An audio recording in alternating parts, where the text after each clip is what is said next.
are happy. Hello and welcome to the Debrief Live. I'm Angus Scott. We have a podcast that is overflowing with topics and guests this week. Our transfer guru, Fabrizio Romano, has the latest on Manchester United's hunt for a centre-back, how the Premier League's top six may halt Newcastle's rise, and where will Spurs turn for reinforcements as their number of injuries climb. Also, we've travelled to Sweden to get an exclusive interview with Tottenham's Dejan Kulusevski. We've taken him back to where it all started, to the club that's as difficult to pronounce as an Icelandic volcano.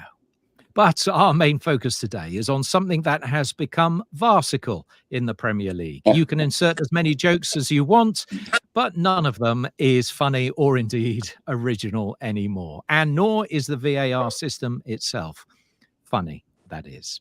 We are asking, why is VAR so far from perfect? And what's next for the troubled technology?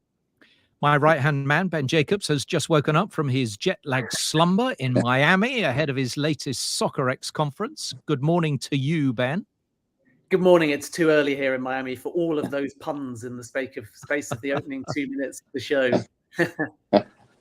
It takes me hours to write them, of course. But if we are talking VAR, we need to talk to officials, people who understand the game, the technology, and certainly have a view on where it's going right or wrong. So we go stateside again and welcome back to the Debrief FIFA referee, Christina Unkel. Christina, I think you are based in Florida as well, so you're not very far from Ben.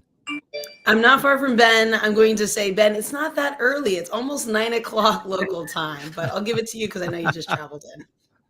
He did just stepped off a flight. And also with us today is the former Premier League and FIFA referee, Mark Halsey, a man with plenty of opinions about the current state of the refereeing scene. And Mark, no longer in the UK, just taking early retirement out in Spain. That's it, southern Spain. The sun is shining on the Oliver de Costa, guys, and it's absolutely glorious here today. Well, sorry to drag you inside to talk to us, but we have a very important topic to talk about. Let's come to you, Mark, first. In your opinion, what is wrong with VAR? Listen, I think, it's been in the Premier League now for 4 to 5 seasons. The IFAB protocol was in place. And I think it needs now a total reform because it's not been changed in 4 to 5 years. Now, I think if we go back to it in its early days in the Premier League, the PGMOL were not following the protocol laid down by IFAB, whereas VAR were making the on-field decisions. When there was a review, the VAR were making the decisions, whether it was a penalty, not a penalty, was it a send-off, was it not a send-off. Now, we know in the protocol, the referees have to make that decision. The VAR has to recommend a review for the referee to go and make that final decision. So it all started going wrong there for me in the UK. That never happened around the world. Never. I mean, my good friend Peter brought the VAR into the MLS. Peter Walton, that is. Yeah, Peter Walton, yeah. And he'd done a very good job. Now, I think the training education's got to be better. I think at present, obviously, I don't know if the guys watch a lot of the Premier League in Florida. I imagine they do. I think at present, there's far too many inconsistencies with recognition of challenges, handballs, when to come in, when not to come in. I think there's a lack of confidence, and that comes with the training, education, the leadership and direction of what's going on now. And I think that also with that brings that the guys don't know when to come in and they don't know when not to come in. And also I think we've got a massive problem, not just in the Premier League. I think around the world with handball.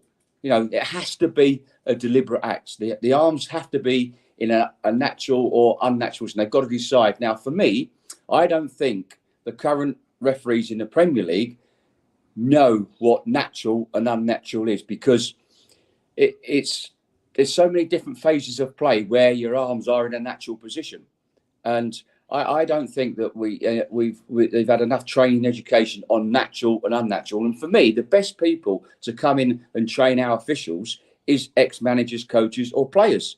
They have to have something to do with it. And also, what is a bad challenge is what is not a bad challenge. And I've seen many handballs, and we've seen handballs given recently, and you're thinking, that's not deliberate. His arms are in a natural position for that phase of play. And that's the problem we're getting. And that's where we're getting inconsistencies. I mean, I saw a game this weekend, was it at Brighton, where the Sheffield United players he's clearly moved his arm towards the ball, and no review. Now, for me, that is a clear and obvious error, because he's turned his back, he's pushed his arm towards the ball. For me, that is where VAR should come in and recommend a review. And then on another week, it will be recommended for review. So we're having so many inconsistencies with so many things, and also with subjective decisions. You know, is it a red card? Is it not a red card? And I still feel there's still a lot more training education regarding challenges. What is a serious foul play challenge? What is a reckless challenge? I mean, we've seen. I mean, in the Tottenham Chelsea game, we saw a challenge in was it Ndogi? I think the first challenge where he's got a yellow card. I think it was on was it on Raheem Sterling? And you look at that and you think that met the criteria for me for serious foul play. So why haven't VAR come and got involved? Because if everybody is saying that is a poor challenge, it should have been a red card, everybody can't be wrong, can they? So I think there is a big inconsistency, a lack of training, education, leadership and direction on VAR. Christina, for you, what are your doubts about VAR at the moment and the way it's being officiated, not just in the Premier League, but around the world? Yeah, so I was part of when Major League Soccer implemented in one of the first leagues in the world to implement VAR under the guidance of Howard Webb himself specifically. And we were part of that first group that started the process. And, I think Mark hit it on the head a bit when it comes down to training, protocol, systems. I personally don't think VAR, in how it is drafted and created, there's a couple of minor tweaks I would like to do to it, is in and of itself broken, right? It's essentially in the application of how it's being done.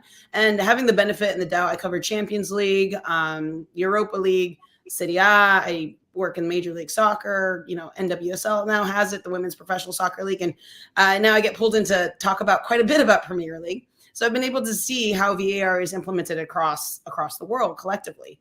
And it really, really, really comes down to that component of ensuring that the application in and of itself is systemic and it follows the process. I know when Howard trained us, everyone was essentially creating the VAR process as we went. I think the protocol changed 3 or 4 times during that, year leading into the application or the implementation of VAR. And so for me, it is a very systemic approach on how you do it in order to ensure we don't have inconsistent recommendations down around subjective plays. And this is just it's a perfect storm of what's occurring right now. We had VAR implemented, as I heard Mark, maybe they didn't follow specifically the training protocol and they went a little bit outside of that protocol, and it's important to stay in there. So from a legal perspective, if we're looking down from a very more of a judicial perspective, right? Here, at least in the States, it's kind of comes closer to like criminal procedure, beyond a reasonable doubt, meaning 99.9%, this is incorrect. And that's the standard, and it's a high standard. And everything beneath it, we need to check APP, clear the APP to make sure there's no fouls leading to it. All of those things, it requires that mindset. We can't just referee or VAR off a feel. It actually has to follow a system. And if that wasn't introduced, when I was being trained on VAR, it drove me crazy how systemic we were and the words we had to use, right? Check complete or reset or possible offside or possible foul. Those types of words that we had to use, or is the APP checked?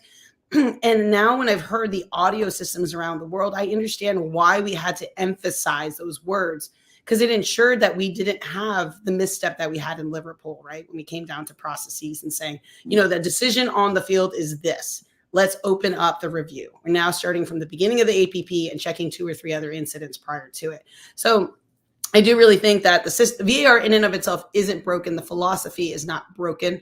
The fundamentals aren't broken. It's essentially ensuring that there is a painstaking attention to detail and teaching that protocol and ensuring. And if we're going to be speaking specifically about the Premier League, you know, I give a lot to Howard Webb for stepping into the middle of that. It's like any coach stepping into a training into a new team. You've inherited the players that you've had, and now not only do you have to retrain your entire team, you have to retrain any hesitancy or pushback they have from saying, we've been doing this correct. So it's in complete philosophy, mindset change, as well as training change. And then handling is just a completely different beast. That's adding to this perfect storm.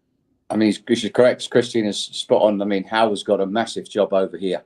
You know, the Premier League is not the MLS, so it's totally different. You're in the spotlight, and I just feel that we've got to be careful, because I think that sometimes where we are, I don't know if you see it, Christina, but I think the referees are relying on VAR. They're not forgetting about VAR. They're not refereeing what's in front of them and making that and going out and making those important decisions. And sometimes I also feel that the VARs are re-refereeing the games, and we've you know, so we've got to, like you say, we've got to get that philosophy across, that they're not there. It's there for the clear and obvious errors. That's what VAR is there for, and we've got to be careful we don't go too far the other way. So yeah, I think it's, for me, VAR is excellent. It's here to stay, and we've got to recognise that. But we've got to get it right, you know, because it's causing so much confusion in the UK. I mean, I watched the men's World Cup, the women's World Cup, and it ran so smoothly. Yes, I understand we've got the world's best officials at the games, but we just didn't have that problem. We just didn't have the problems that we see in the Premier League. I think Maurizio Pochettino summed it up well, and you've both touched upon it when he said that he trusts in the car, but not at the moment in the driver. And obviously that plays to Christina's point about education and training being needed. And at the moment, my feeling, Christina, and Mark, feel free to touch upon this as well, is that referees see VAR as a safety net. They allow the play to continue. They don't want to stop it, because then what you're doing is preventing the consequences from manifesting. And then ultimately VAR can tidy it up. VAR can look at it. So if there's any doubt, what you do is let everything run on, and that can add delays, that can add contention, and it can take the authority and control away from the referee. Of course, with things like semi-automatic offsides, you could be in a situation where, if you are confident in the technology, you get a little notification, you do stop the play, you never know the consequences in that particular situation, and then as a result, you don't have as much of the debate. But of course, the flip side of that is that people will always say, why didn't you let it run on? We want to know whether the player would have scored, and then we want to analyse the goal. And I think when we've seen a lack of VAR in League Cup, for example, we've seen the same criticism. So that's the irony in all of this. When VAR is over forensic, it's problematic and authorities taken away from the officials. When you don't have VAR, people turn around and say that was an awful game by the officials. And that only illustrates the fact that with VAR, we are getting improved decisions. So Christina at first, and then Mark, how do we get a situation where officials on field retain their authority and control and are not using VAR as a safety net?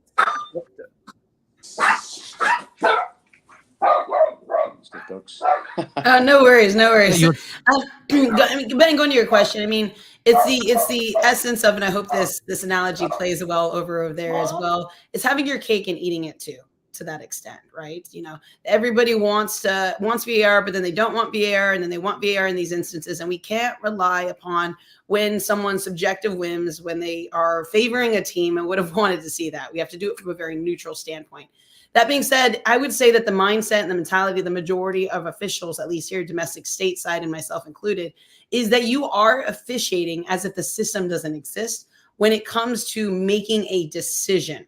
Like I said, I will, you know, hold on to that being here domestic in the United States, that we are officiating as if the system didn't exist, except the only things we are tweaking is essentially when it comes to protocol from an assistant referee holding down their flag when they have an offside decision.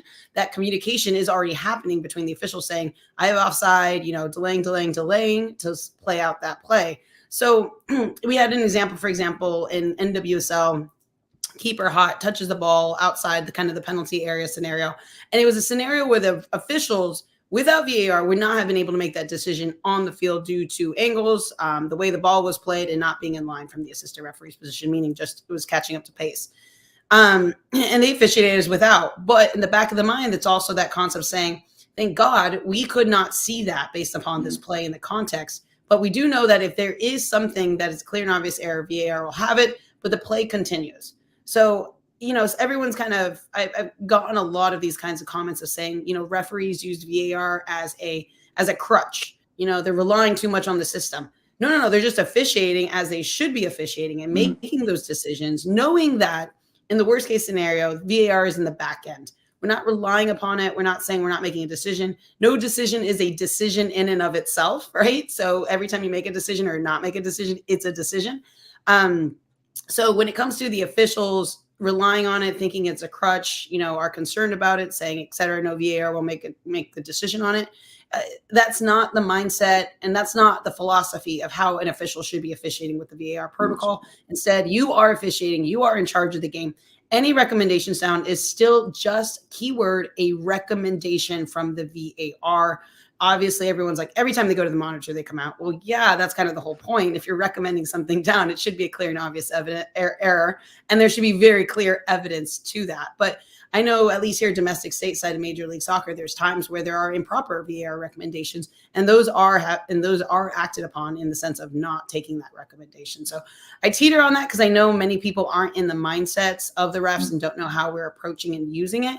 Mark, I'm not sure if there's any difference over there for you over the pond, but here domestically, VAR isn't a crutch. It's more for knowing there's just that backup system if it's needed. But to hear check complete in your ear is a nice hearing from a referee, meaning you've gotten the decision correct, or at least not clearly wrong.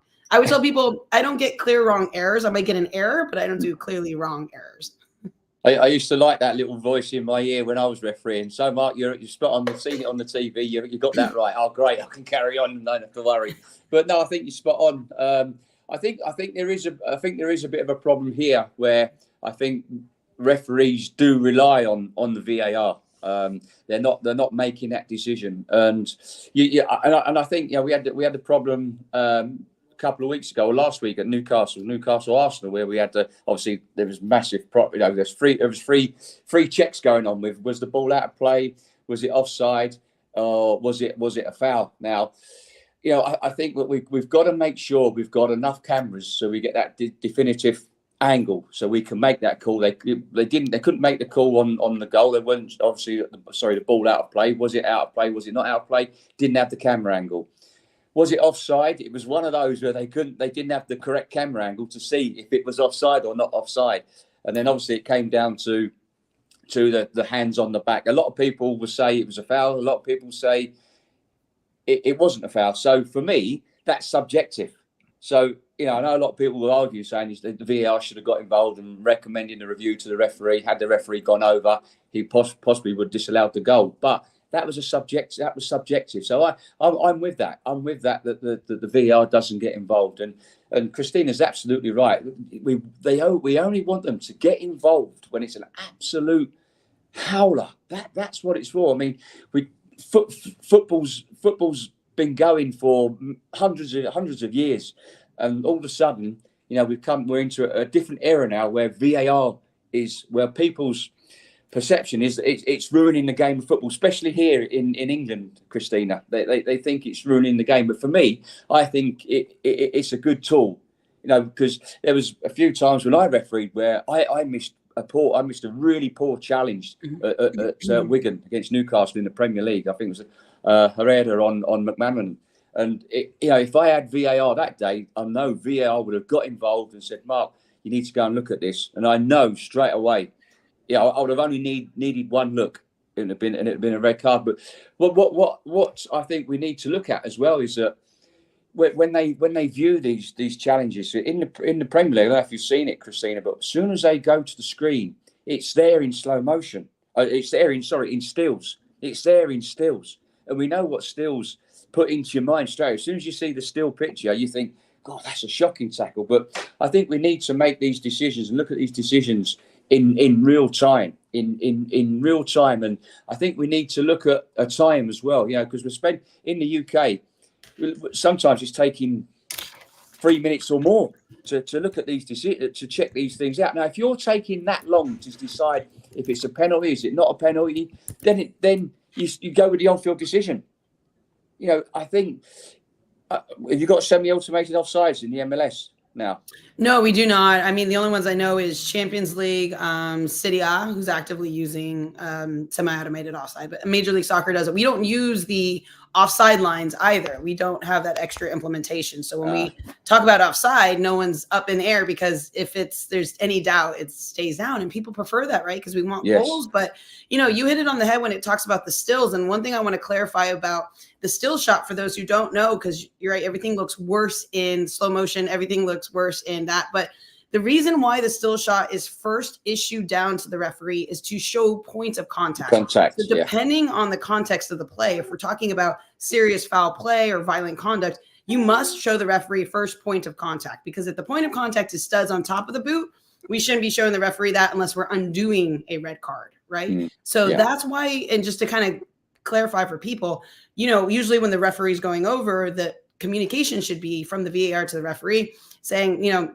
Mark, I'm sending you over to the monitor. I'll be first showing you a still shot of the point of contact. From here, you'll see studs going into the high. Let's use, Rashford's, right, in Champions League. Studs going into the ankle, high ankle. You'll clearly see the point of contact. The next still shot, or the next shot I'm going to show you, is actually the play in 50%, meaning the speed will be at 50%, so you can appreciate the contact. And then finally, the last one is, now I'm going to show it to you in full play so you can appreciate speed and force into this context of the play. And that's where I talk about, it has to be systemic and procedural, and it has to be proactive even before the referee gets to the monitor. Mentally, you are resetting the frame of your referee so they know what they're looking at, why they're looking at, and then being able to say, and I'm also going to give you the appreciation and the feel for it in full speed, so that referee can use the field as well as a video. It's interesting. I mean, you talk about. Sorry, Angus. Can I just go on, Mark? No, you carry on. Yeah, and then I'll come in. Christina, I mean, you talk about the Rashford challenge, because there was a lot of condemnation here in the UK that's saying that was not a serious foul play challenge. Now, when I saw that, I looked at that and I thought, did that meet the criteria? I mean, I won't ask you. I'll ask your view in a second. But when I saw that challenge, I looked at that and I thought to myself, did that challenge meet the criteria of serious foul play? So serious foul play is when a player making a challenge, a lunge from the front, from the side, from behind with 1 or 2 feet that endangers the player's safety with excessive force and brutality, must be sanctioned with a red card. Now, I didn't feel that challenge met that criteria. I felt it was more reckless than serious foul play. It'd be interesting. For those, I just want to clear up one thing, Mark. Just for those who haven't seen this, this is where Rashford puts his left foot across in front of the player and makes contact with the shin of the player, doesn't he? That's what it is. So it's probably halfway up his leg, isn't it? And I think Christina, you were in a debate with some players that night. From former players, Thierry Henry, Jamie Carragher, Micah Richards, who they thought it was a football incident. They felt that didn't warrant a red card because, that happens all the time. Mark, you come back at this. I know on the night, Christina, you said that is a red card by the statute of the law. That is a red card. Mark, sorry, I just wanted to clear that up. So that brings in the subjectivity and clear and obvious error. Now, listen, as you know, I've played the game at semi-professional for many years before I became a referee. So I was always known as a player's referee. But don't get me wrong. I know the difference between serious foul play and reckless, and I just felt that there was a bit of subjectivity on that challenge because it didn't meet the criteria of serious foul play, and I just felt it was more reckless than serious foul play. But Christina will say it's a red, and I thought it was yellow. So there's the subjectivity from two referees in one challenge. Yeah, and I mean, I was hanging my hat on. Yeah, I know, right? And then you guys are sitting there being like, wait, you guys have the exact same training. The portions of it, because not every play is the same. And that's the one thing I always want to qualify. And you're right. Rashford's essentially overstepping to create that, essentially to brace and protect the ball. Going in that. The Copenhagen player's foot is already in that position. Does he have the right to play and put his foot there as well? The answer is yes. He was actually there first, right? So Rashford's going in to try to create the space. Now, the facts that are one of the things that people had to eliminate from their mindset is intent. Everyone was hanging their hat. Micah Richards was hanging his hat on intent. Rashford didn't intend to do this. I'm like, you're 100% correct. He didn't intend to not do in the that. laws of the game. Intent isn't in the laws of the game. That's and people are like, well, there wasn't malice, there wasn't this. You don't need that. We're looking at factual scenarios, and it's just helping people to understand from a refereeing perspective, what were the facts that threw that over? So when we talk about serious foul play and excessive force, the excessive force element comes into the context of that play. And here the Copenhagen player's foot is set, studs in next to the ball, and it's trapped. It's caught. The feet are in the grass. It's not up in the air so that if Rashford hits it, there's leeway, right? It is stuck in that ground. So when Rashford's studs come in high in knee, he has no give. So essentially, and if you take a look at it, I know everyone's like, oh, it's slow play. I'm like, fast play, it probably hurts even more, right, than slow play. You literally have his whole ankle buckling in. And because his foot's stuck in it, you don't need a lot of excessive force. You don't need Rashford running in 15, 20 yards, studs in and taking him out. You don't need a lot of excessive force. And that's why that pendulum of defining excessive force comes into each context play. And so for me, because he doesn't need as much speed, force, the point of contact, and how the Copenhagen player's foot was set in there, that he had no giveaway, rised it to the level of what I consider serious foul play for excessive force. In this scenario, once you remove or don't even have that discussion of intent. Yeah. If there's one thing I've learned with you, Mark, and we've worked together quite a lot in a TV studio, you always say that, you know, intent is nowhere in the law. It either happens or it doesn't. And it doesn't matter if you mean to do it or you don't. The consequences are the same. Yeah, because there is no intent. Well, look, we'll come back to this because from a television, and look, Ben as a journalist, me as a journalist, worked in TV a lot, and you talk about the number of cameras there and not getting the right angle. We can discuss that a bit after we've heard from Fabrizio Romano, because away from the VAR world, we need to know what's going on behind the scenes in the transfer market. As ever, our transfer guru, Fabrizio Romano, can tell us more, and I caught up with him just a little bit earlier. Fabrizio, thanks once again for joining us. Let's start with Aaron Ramsdale. Is there any possibility he could move mid-season, that he could move out of Arsenal during January? I think it's a possibility because he's not playing, but it's not something guaranteed at all. You know, when I'm speaking to my sources on this situation, what I'm told is the goalkeepers market is always not easy at all. Usually when big goalkeepers, important goalkeepers like Ramsdale move, is when you have kind of domino effect on the goalkeeper situation. And in this moment, we don't see this kind of effect. This is also why, for example, David De Gea is still available as a free agent. And in the January window, usually big clubs are not changing their goalkeeper. So at the moment, the situation is really quiet. But in case there is, I don't know, an injury or an opportunity somewhere, this could be a possibility. Ramsdale wants to play more, for sure, but he's also prepared, from what I heard, to fight for his place at Arsenal in case he's going to stay there. I can guarantee also that Chelsea are not working on Ramsdale deal. We had some links in the recent days, but I'm told that he's not a target for Chelsea and they're not going to sign any goalkeeper in the January window. Okay, let's go across the other side of North London at Spurs. Look, do they need a centre-back or creative cover with the injuries to Van der Ven and Maddison? Yeah, they will look into opportunities, for sure. They're not desperate with that. Of course, they've been really unlucky with all these injuries at the same moment. As you mentioned, Maddison, Nicky Van de Ven, also Richarlison, who is an important player for them. So many injuries, but at the same time, they are really not desperate because they know that these players will be back by the end of December.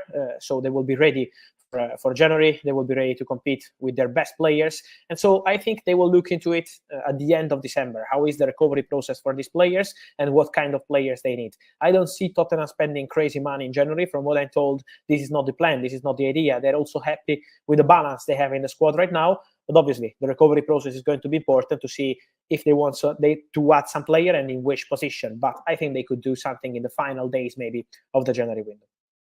What about Manchester United and their search for a centre-back? And also, I suppose, the question why Rafa Varane is not playing.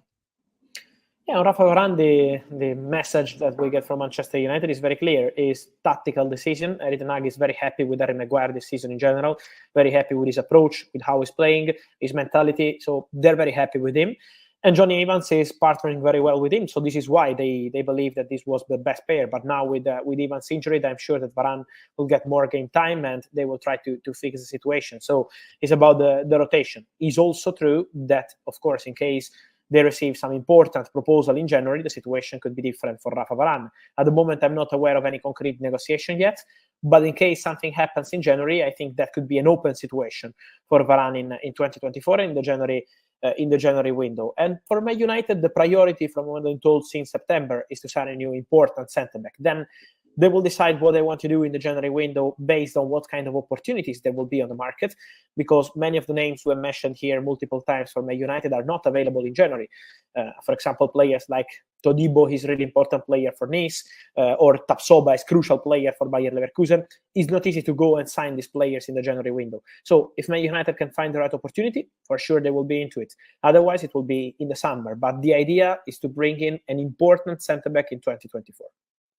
Okay, let's move on to a left back, not a centre back, but a left back also in Germany, Alphonso Davies. Now, you've been talking recently about a potential move for him to Real Madrid.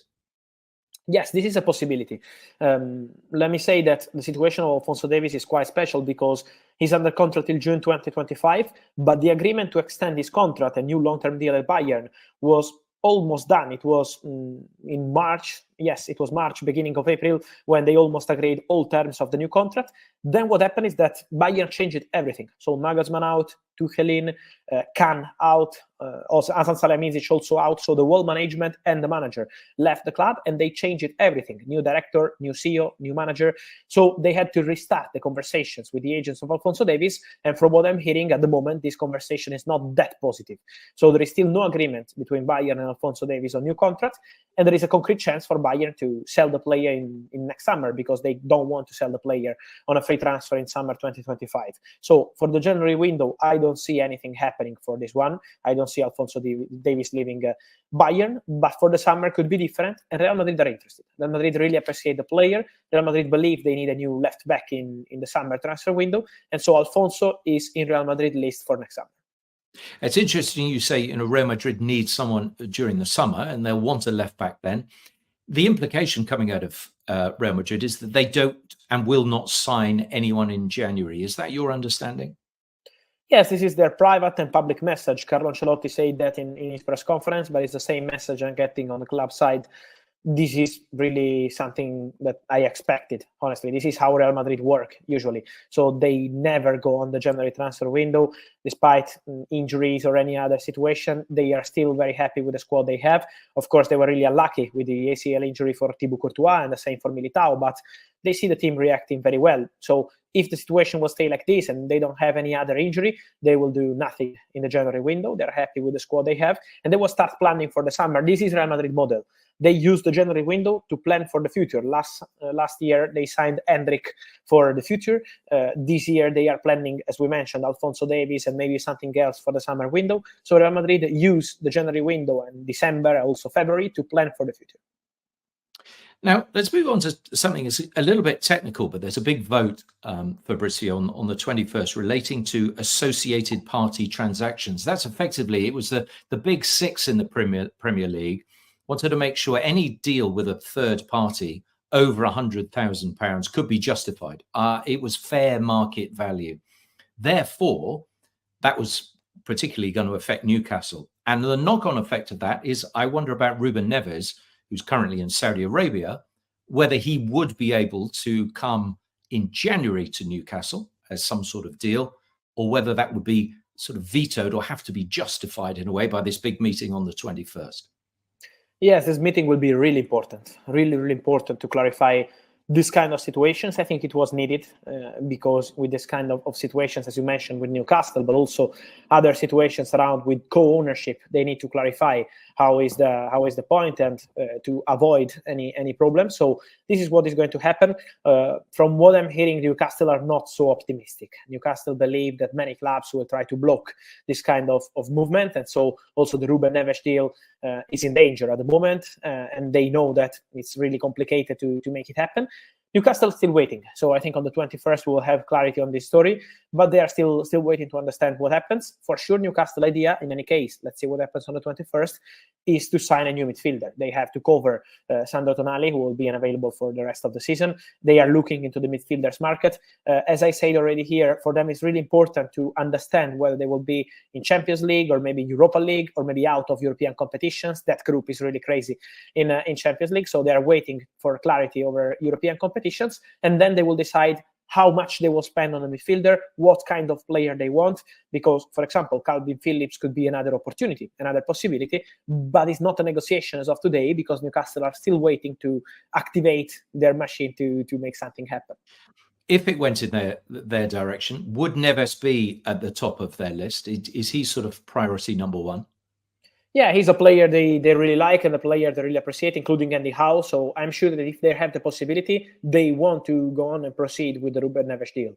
He's the perfect player for them. Many points of view. He also has the experience they need in the midfield. So they really like him. But again, this decision on the 21st will clarify everything. Newcastle are waiting. They know that Ruben Neves will also be open to this possibility to return to Premier League, to return to European football. It will be a big opportunity for him. Obviously, Newcastle hope to be still there in the second part of the season. And so Ruben Neves is waiting and Newcastle are waiting basically now. Well, we'll see what happens on the 21st. And we've got an international break between now and then, which you're going to enjoy, Fabrizio. I hope you get some time off.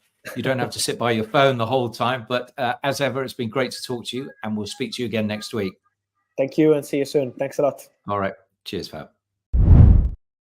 Successfully. Fabrizio talking to me a little bit earlier on today. Hello, Oh, and Mark's on the phone. We don't want to interrupt him. Gee, no, sorry, he's so busy. Honestly, you're busier than Fabrizio Romano. Yeah, no, it was my good mate Peter Walden. It was Peter Walden, my good mate. Oh, Peter, he's add him to the conversation.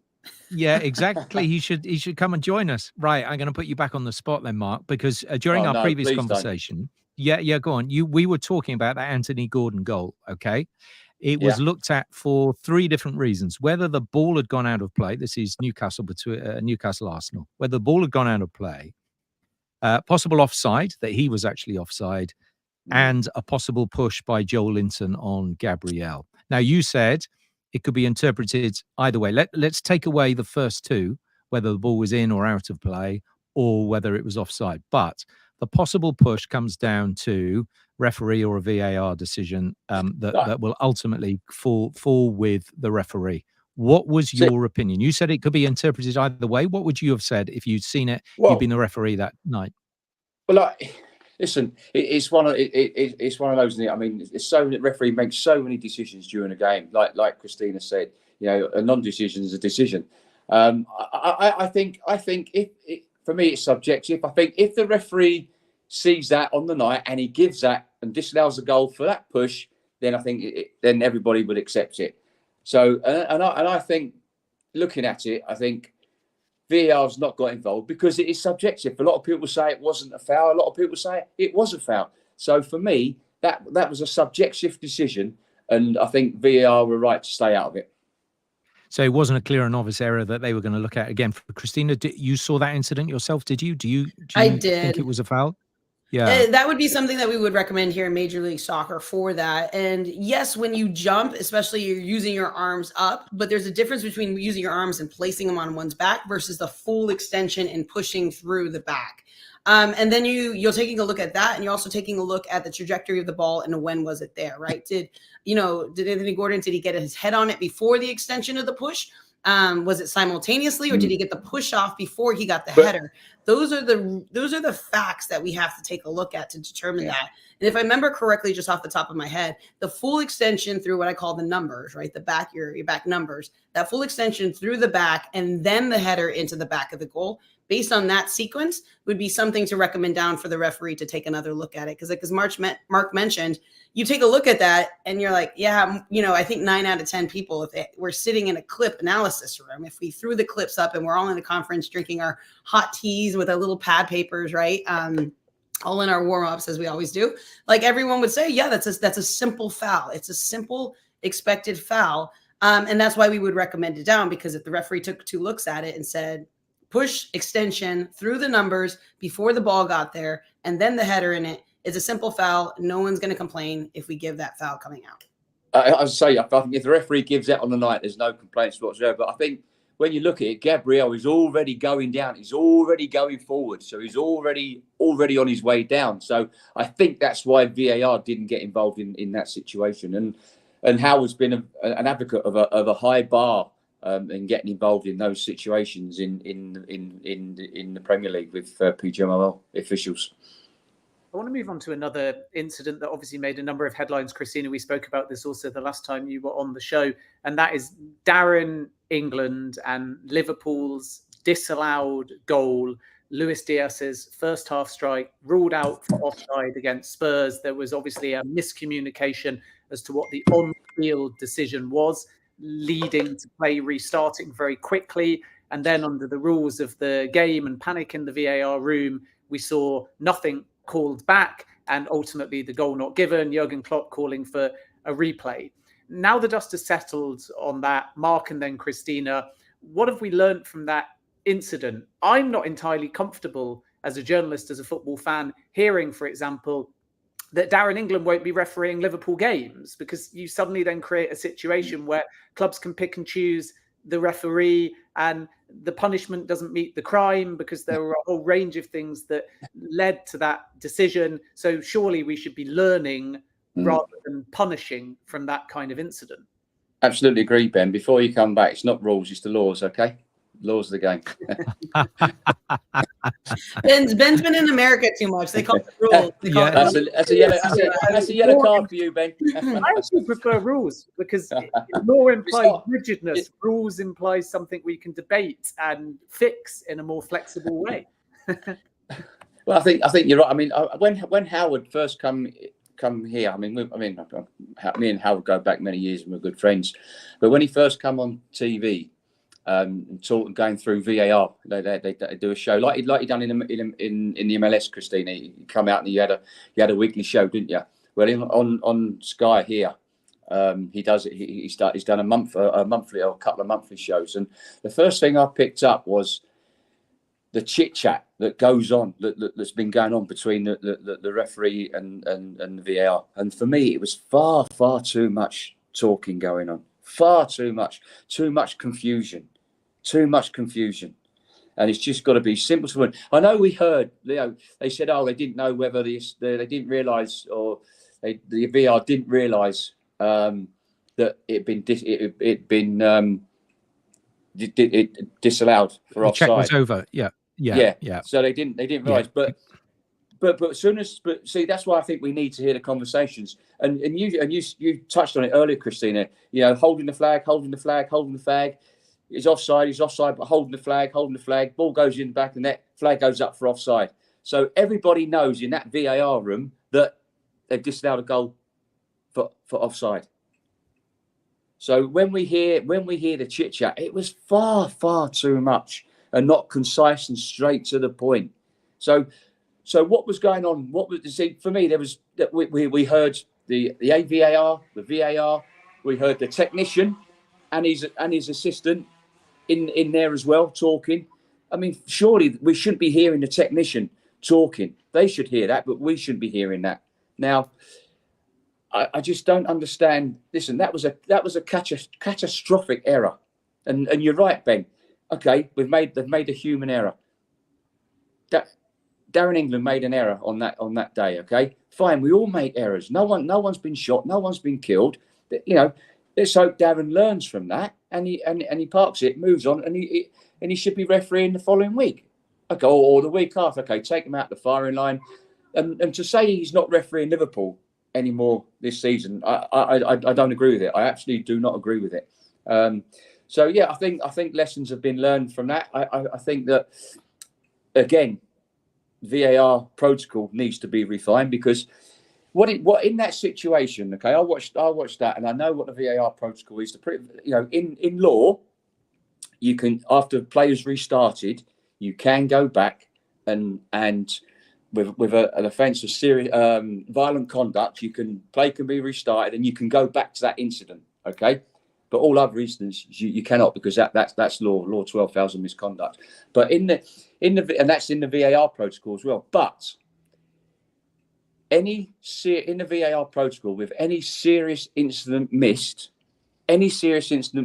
you can go back and then act on acts of violent conduct. Now, to me, there was a get-out clause there for the VAR as well, because that was a serious incident missed, a catastrophic incident missed, and it wasn't violent conduct. So are you saying that in the protocol it's only if it's violent conduct you can go back? That's where I'm saying about the VAR protocol needs reform. Now, if you look at that, I think had they used their common sense and used that, I know it's not, Christina will say, well, that's not correct in law, but they could have used that IFAB protocol with a serious incident missed. This wasn't a serious incident missed. This was a catastrophic incident missed on that situation. Come the end of the season, that could cost them a Champions League place. It could cost them something else, a league title. So with that, they could have, in that incident, what would football expect? It's not always about the laws of the game. It's about the game of football. So it's not always, as I say, it's not always about the laws of the game. You could look at that. They could use that as a serious incident missed. It was only a few seconds. Stop the game. Look, listen, guys, we've made an absolute howler here. Absolute howler. A goal should have been given, and this is what we're going to do. And I think everybody would have said, do you know what? Absolutely fair play. Absolutely well done. And I'm sure Howard would have said, okay, yeah, listen, technically, perhaps in the laws of the game, that's not correct. But with this incident, they thought on their feet. They had that get-out clause with a serious incident missed with the VAR protocol, and then changed it and reversed it and given the goal. But then we heard them saying, oh, it's too late, it's too late, it's too late. Well, with that, as I've said, we heard them swearing. Well, yeah, we did. But with that incident, I know it's about the laws game, but it's not always about the laws. It's about the game of football. What did everybody expect in that situation? And that's where I come back and say the VAR protocol, it needs to be reformed and rewritten for Christina, I wonder what you think about that, because look, you're a lawyer as well. You abide by the law, so you're looking at the law of the game. Oh, so God, I'm in trouble then, Angus. Yeah, exactly. I know. Do you feel you could have interpreted it that way, or do you feel you would have been stuck by the protocol of what you've been told and therefore couldn't have gone back? So one of the biggest things that was very impressionable to me when I first started advancing my career from just a recreational youth grassroots referee to advancing it was, a good individual here in the United States, Alfred Klonitis, would always tell me, he'd take the laws of the game. He'd say, you can always bend the rules, but you cannot rip them, right? And so that, to me, and tying that into what Mark just said about football understanding, football expectations. Also, we are in the modern game of football. So there is many of us who have played the game historically in the past, refereed historically in the past. And as an official, if we don't catch up to the modern game and what football expects and understands, we're going to become dinosaurs and irrelevant. And here, Mark will appreciate this. From the lawyer perspective and the technical perspective, I know Ben and I had this conversation. I wouldn't hang my hat on the serious missed incident, because that falls on the officials on the field missing a serious missed incident. Instead, this is what football expects. This is how we can bend, even though we might be potentially tearing the law a little bit in the protocol, which is outside of law 1, right? And on, it's law outside. Law 18. Yeah. It's like, where that used to be common sense, right? Yeah. So we're going to stop back into that. But that being said, is in the VAR protocol, if we break a law such as penalty kicks, right? We give an indirect free kick instead of a retake, then the teams can essentially dispute that because it's an actual break of the law and actually have the game replayed from that instance. So we always have joke, if your referee is about to give an indirect free kick and it should be a retake, you as a fourth official take the soccer ball as an AR, run into the field, do something to stop it, right? This is kind of an analogy of that. When you see that from the VAR perspective, and there was a myriad of issues, and it came to sterilizing the environment, having your pregame. We have pre-games before the games for the on-field officials. The VAR needs to have that pre-game before with your assistant VAR, your video operators, specifically your video operators, because those individuals change all the time, and just say, here's the process I go through. But that being said, is at that moment, as soon as they realized, because it was very, very quick, that they check completed something that they thought was an offside, and they realized that very quickly, as we can hear from the audio, that equivalent of essentially throwing the ball in the field and trying to stop the game from beginning again, saying, hey, I need you to stop the play, and then walk that referee, knowing that you're going to put this referee in a really big scenario. But that VAR protocol, the part that gives you that leeway is there's a clause that says VAR, whether used properly or improperly, the game cannot be contested on its use in and of itself. On the use of technology, you cannot contest a game on its misapplication. So at that point, but that's like really knowing the VAR protocol. I know that's where, Darren, you could hear him say, like, I'm tied. I can't stop this game. My hands are tied, because he's like, I can't break the law. But there's that one little, and that's why I don't think we really need to really clean up the VAR protocol too much, because there's that still little catchphrase, what we call it in law, that last bullet point, and any and all other duties and responsibilities. It's the last bullet point on your job employments. And that's what lets you get out of Darren being able to say, we've already restarted play. I need you to stop. I think the next thing was a throw in. I'm going to send you to the monitor. And now that even though it's an objective offside decision, to sell it to the coaches, to the players, to the fans, to the stands, to the TV, you now need to make a bigger thing of it and send him to the monitor. And during that time period, that removes everybody from him. And then from Darren, we'll be able to explain step by step, sending you to the monitor, take a really deep breath. We screwed up up here. We're going to go in. I'm going to show this. It becomes a protocol. And the biggest thing in the referee side that people don't need to really, really appreciate is referees, players, coaches, they just want a decision. So the more we're inconsistent, or the more we don't give them an answer right out, the more we're not clean with our communication, whether that's body language, whether that's words, choice. That's what really frustrates players in the rest of the football world. So at that point, I do think he would have gone away with that little catch-all phrase in the VAR protocol. And I do think I'll just butt in one. No, I do think, having watched 7 weeks of the Rugby World Cup, and I know they are incomparable games, but the way the officials talk to each other and everybody hears what they say, but the referee is in charge at the whole time. He says, what I am seeing here is XYZ, and then he'll say, does anyone disagree with me? And I think the fact that everyone can hear that communication helps everybody out, players, managers, and the crowd, which is really important. Angus, I'm really pleased that the lawyer agrees with me. That's the first one ever. Over there, right? You guys call lawyers barristers? But you're spot on, Angus, because I think that, I love football. I've played football. I've refereed, and as I say, at the highest level, I'm a football fan. And I think the fans are just as important as the players and the managers. And I really do think that, that the broadcasters can hear what the VAR is saying to the referee, but they can't hear what the referee is saying to the VAR. I really do think that the fans need to hear the conversations so they understand, and they understand what goes into looking at a decision and making the correct decision. And they may not agree with it, but they will then accept it, and they can see how difficult it is for the VAR and the on-field referee.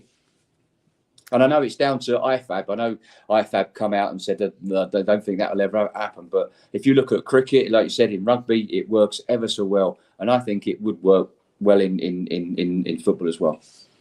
I just want to briefly touch upon one other incident, and then we'll start to wrap up, because we are in added time, and even in football. We've got Fergie's watch on here.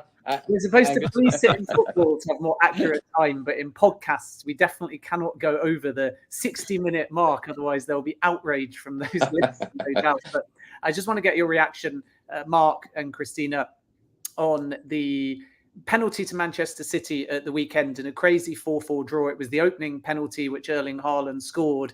And I think it's also caused much debate because you have two aspects to the phase of play. One is a grapple between Cucurella and Haaland, seemingly instigated by Haaland but dismissed, followed by Cucurella continuing his contact in the box, and then that was given. And because it was given by Gary Beswick, who had the best view of it, I think VAR felt that they didn't want to overturn it. But the reason I want to discuss it, Mark, is because I feel like in that kind of incident, if the assistant on field hadn't given it, then VAR wouldn't have had a problem and would have also said no penalty. But because it's been given on field, then VAR are happy to look at the second part of contact and for some reason ignore the fact, presumably because they think it's kind of 50-50, that actually Haaland has probably instigated that incident and yet ended up getting a penalty out of it. So what did you make of that incident? Was it the right decision? Well, listening to what Christina said earlier with the Newcastle and Arsenal game, obviously VAR should have got involved. But listen, I think looking at from where Anthony Taylor's positioning was, I think he wouldn't have seen that initial grab by Haaland. I thought Anthony Taylor refereed the game extremely well. You know, no one talks about the referee. If it weren't for the way he refereed that game, it wouldn't have been as entertaining as it was. So, just let's applaud Anthony Taylor for the way he refereed that game. I think that if you look at that, yes, you could argue it's 6-1, one half a dozen of the other, but it led to a penalty. I think Haaland committed the first foul, and I think had Anthony Taylor been offered or recommended a review to go and have another look, I think he would have been given a free kick to Chelsea, and a penalty would have been overturned, in my opinion. Because you can clearly see Haaland's got hold of him first, hasn't he? So he stopped him from getting in front of him. So he's got hold of him. That gives him the opportunity to get in front of him. And had he not grabbed hold of him first, he wouldn't have had that opportunity of getting in front and then obviously Cucurella making a foul himself. So I think had Anthony been afforded another view by a recommendation of review, I think a free kick would have been given to Chelsea. And I agree. I think that this is why facts matter in this scenario, right? And to your point, Anthony Taylor is seeing the second sequence of play there. And if the AR is not assisting with that first information, which is a hard thing to assist based upon the distance and the location of where the play occurred, this is where something I would want that recommendation, because it's easier to explain out. Not that this is our standard, but, having to sit on essentially the MLS 360 show and other shows such as that, you are the first voice. So it's like, what would football think is just and fair in this scenario? Is it just and fair to give Haaland the penalty kick? The answer is no, because he does truly impact. And to your point, he pulls him back. And this is different from, I'm going to give the comparison of the Manchester Derby, right? I think it was Roger or whatever. It was the hook that he was going through. There was no fight. There was no pushback. Literally it hooked arm beneath his waist and dragged him back before the play occurred where he would have been if that. And so that's why when we talk about these plays in context, you can't just wrap them all in together. It really comes down to the specific facts. And in this case, I think the recommendation from a VAR should have been, I know you have penalty on this, but if you see the play prior to, he ends up getting fouled. A simple foul, once again, upper body, not playing the ball in any kind of manner. And I think that's where when we talk about upper body fouls, such as holding, those fall more or less into subjective, because you can't play the ball in a fair manner. You can't play the ball necessarily the player in a fair manner if you're doing a full pull and a drag and that. So I think that's where football would be fine with this recommendation down. And just kind of the final thoughts on some of this is, like, as Mark mentioned, is, we have club and then we have country. And then he talked about how FIFA at the World Cups did a good job with VAR. There's so much mix of information that gives back, right? So did FIFA do well? Yes, because they worked with those individuals for 4 years. And, some of these World Cups, they have them for 8 years, right? And so their standard comes down to, with all due respect, not clear and obvious, but do you think the referee needs to take another look at it, right? And that's, not protocol. That's a little off script, and that's maybe okay in that environment. But then you take that mindset and even the instructors and you bring them back into professional and club football. And that is what I think kind of affect essentially the fundamental elements of the training and education development that Mark was talking about a little bit earlier. I know that's a completely different segment and different discussion. So I'm just going to open up that can of worms for Mark and I to get invited back. That's one for you. I think, Christina, we don't need to invite you back. You can just come on anytime you want, because I think what anyone who's listened all the way through this pod is that we're still to get VAR right. I mean, nothing has been resolved. We're all still learning. Officials are really still learning about the system. It's a shame that it's taken so long. But what I think would come out of this most importantly is the fact that we need to have that clear communication between fans, officials, coaches, managers, so that it's more open in your interpretation. I think if we listen to what you've got to say, we take it we take it as read and go, okay, that's how you're interpreting the rules, and then we take it and we go, right, that's it, and we sorry, the laws of the game, Mr. Halsey, yeah, absolutely. And then we take it and then we go, yep, okay, that's fine, and we move on, and then we're all in a position. I'm going to have to blow the final whistle here for you three before you come back, Mark. So you're going to have to save that thought for when probably in about 3 months' time we have to discuss this again, because there'll be another howler somewhere along the line that we're all going, oh my goodness. Yeah, well, yeah. Listen, maybe 3 days, Christina. Only in the Premier League. Only in the Premier League, Angus. Well, I think you're right, Mark. Unfortunately, it seems that we have interpreted it so badly and implemented it so badly. But hey, the biggest league in the world can't get it right. That's the failing grace of the Premier League. But anyway, at this point, I'm going to say, Mark Halsey, thank you very much indeed. Christina Unkel, lovely to have you back here once more. We will have your company again. Ben, enjoy the Miami sunshine, and come back to us next week after you've dealt with SoccerX. It's been great to have your company again. Thanks all very much indeed. I'm going to leave you because, as we've discussed, that bonkers Tottenham-Chelsea game was perhaps the most bizarre match of the season, thanks to VAR. And Spurs' new signing, Dejan Kulusevski, was part of the drama and scored the first goal, in fact. It had been a dream start to the season for the Swede before that mad Monday night. And then the Spursy 2-1 collapse against Wolves happened at the weekend.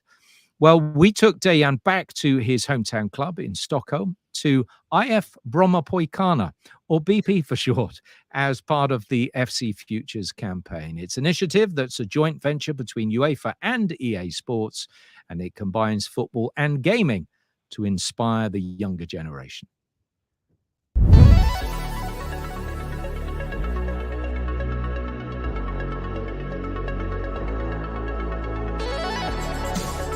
We're here today in Sweden, and it's part of the kick-off and launch event for the new partnership between UEFA and EA. Dejan Kulusevski. It's a pleasure to be here and to help everybody, and special to be at this place. So inspiring to have Kulusevski here in this very venue. He spent hours upon hours practicing, learning, enjoying football. 15 years I was here. It was a good club. It's the biggest club in Sweden for talents, for young talents. All my friends come from that club, so it's a great club, and I have great memories and still have contact with coaches, with players. So it's a great club, and that I hope will get even better in the future. We're seeing lots of young people have the chance to practice on the pitch, practice skills, and then also see those same skills within the virtual game.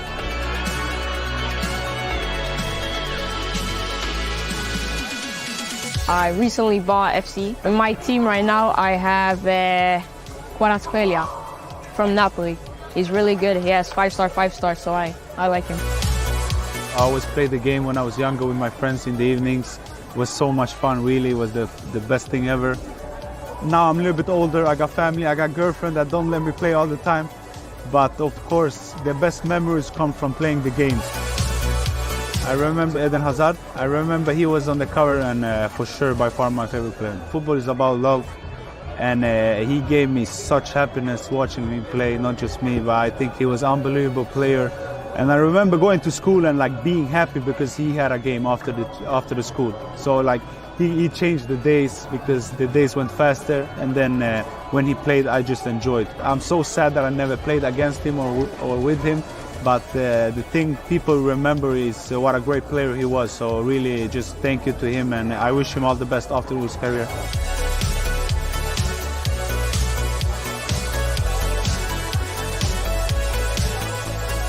Sport for young kids is a vital tool for life. It's a place where they can learn so many skills that help them in all parts of their life. And obviously health, mental health, physical health, the life skills they can learn, and resilience, respect, teamwork, leadership. Playing with everyone was really fun, and we had a great time together. And seeing Dejan, it's like motivational boost, like, you know, you want to be like him. Just coming back home here, seeing the kids, I saw some great kids that love football, that great talents, that's good with the ball.